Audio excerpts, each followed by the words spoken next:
Hey guys, welcome back in YouTube channel Niku family blogs में। ये एक पॉडकास्ट वीडियो है। इसके बाद कुछ ही घंटों में एक नॉर्मल वीडियो आएगी जो कि एक रिएक्शन वीडियो है साइक्लोन के बारे में। ये वीडियो एक मिक्स वीडियो है जिसमें 3-4 लोगों के बारे में जिक्र करने जा रही हूँ। जेठानी का सबसे पहले जिक्र करेंगे। जेठानी जी ने जो है सपना को खूब परेशान किया। उस वक्त कुछ लोग भी उसके साथ में मिले हुए थे, लेकिन अचानक से दोनों में कुछ ऐसा हुआ, दोनों अलग हो गए। ठीक है। उसके बाद में जब वो अलग हो गए और जेठानी जी के पर्दे खुलने लगे, राज खुलने लगे, तो जेठानी जी ने अपना पल्ला झाड़ने के लिए कि भाई अब तो बहुत हेट मिल चुका, माफ़ी मांग ली। उसके बाद जेठानी नॉर्मल वीडियोस पे आ गई। ठीक है। अब जेठानी तो नॉर्मल वीडियोस पे आ गई, लेकिन मैं तो ये कहती हूँ भाई, मैंने स्टार्टिंग में बोला था कि मुझे तो जेठानी की जो स्टोरी है ना, उसमें भी साफ दिख रहा है कि भैया जब बंदी पूरी तरफ से फंस गई ना और सोचा कि अब तो तेरे पास में एक ही चारा है कि तू माफ़ी मांग ले, ज़्यादा चाय चाय चाय चाय चाय चाय करेगी तो बहुत सारी चीज़ें खुलती चली जाएगी। ठीक है। वहाँ पर इस वजह से जेठानी ने माफ़ी मांग ली, सिर्फ अपने आप को पीछा छुड़ाने के लिए। लेकिन जेठानी जी वहां पर भी फंस गई। मुझे एक चीज बिल्कुल समझ में नहीं आ रही है अभी, जब इतना कुछ होने के बाद में माफ़ी मांग ली गई है, उसके बाद में जेठानी जी अपनी नॉर्मल वीडियोस बना रही हैं। जेठानी जो है अपनी नॉर्मल वीडियोस बना रही है, तो फिर अब क्यों ऑडियो रिकॉर्डिंग्स लीक हो रही है उनके पेरेंट्स की। माना कि भाई ये चीज़ गलत है जो कि उनके पेरेंट्स ने एक लड़के के साथ में किया।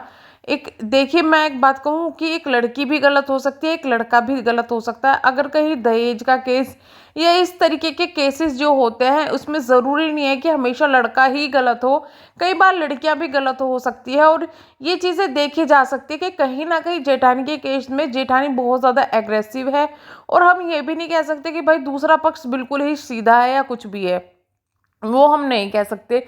लेकिन इतना ज़रूर दिख रहा है साफ साफ कि फिलहाल जेठानी ने जो है घर वालों का जीना हराम किया हुआ है, वो चीज़ें सब साफ साफ दिखाई देती है। पर अगर दूसरे पक्ष से, यानी कि जेठानी के ससुराल वाले की तरफ से कोई भी सामने नहीं आ रहा है, कुछ भी चीज़ें सामने नहीं आई है, और सपना अब कुछ खुद इस चीज़ पर चुप्पी साध चुकी है, शायद वो जो कर रही है पीछे कर रही है, सामने नहीं कर रही है, या फिर जो माफ़ी मांगी गई है सपने ने सोचा कि छोड़ दे, वो सपना का अपना पर्सनल डिसीजन है। अगर उस पर सपना आकर यूट्यूब पर कुछ बोलती है तो फिर लोगों को वहाँ पे हक बनता है कि भाई बोले।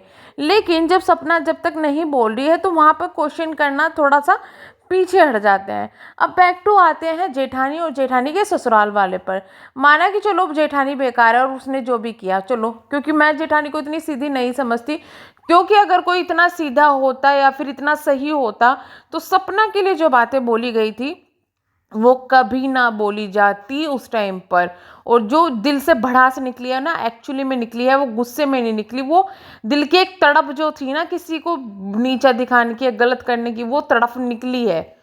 तो मैं यहाँ पे वो नहीं कहूँगी कि गुस्से में निकली है कुछ भी, वो एक्चुअल में मन में थी, वो निकली है और वो वहाँ पर गलत थी।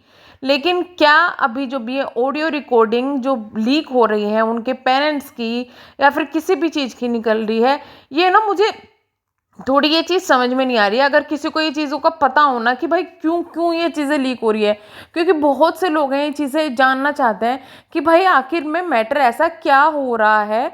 जब जेठानी ने माफ़ी मांग ली और वो अपने काम में लग गई, तो दूसरे पक्ष से क्यों बार बार उनकी वीडियो जो है और उनकी माफ़ी मांगने के बाद भी उनकी जो ऑडियो रिकॉर्डिंग है जो भेजी गई है, जो भी सेव है उनके पास में, उनको क्यों बार बार बार बार बार बार दिखाया जा रहा है।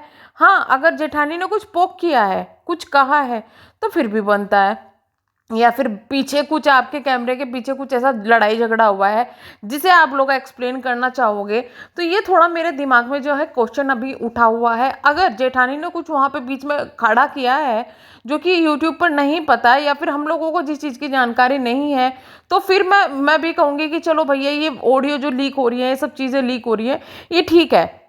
लेकिन अगर जेठानी ने जो माफ़ी मांगी है उसके बाद कुछ नहीं किया, पोक नहीं किया, और फिर ये मामला दबने की बजाय बार बार ये ऑडियोज़ लीक होना, ये चीज़ें लीक होना, ये चीज़ें मुझे थोड़ी-सी समझ में नहीं आ रही कि ये क्यों आ रही है। हाँ, लोगों को इन चीज़ों में मज़ा आ रहा होगा, लोग ये चीज़ें जानते होंगे, लेकिन ये चीज़ें पहले ही हो जानी चाहिए थी।